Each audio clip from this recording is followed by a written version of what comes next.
এসে অবাক হয়েছি সবার এত সুন্দর পার্টিসিপেন্ট। এখন বলো তোমরা কাকে ডেকে নেওয়া যায় মঞ্চে, কার জন্য তোমরা এতক্ষণ ধরে অপেক্ষা করছো? আমি শুনি না, আমি শুনতে পাচ্ছি না, মেয়েরা জোরে চিল্লাবে না।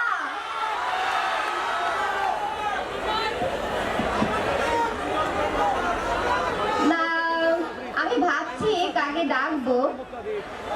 এমন একটা মানুষকে এখন ডাকতে চাচ্ছি আমি, যে মানুষটা আমার নিজের আইডল, যাকে আমি ক্লাস 8 থেকে ফলো করি এবং আমি ছোট্ট একটা বাচ্চা ছিলাম যার ক্লাস আমি অনলাইনে দেখেছি, তার থেকে অনুপ্রাণিত হয়ে এখন আমি অনলাইনে পড়াচ্ছি আলহামদুলিল্লাহ।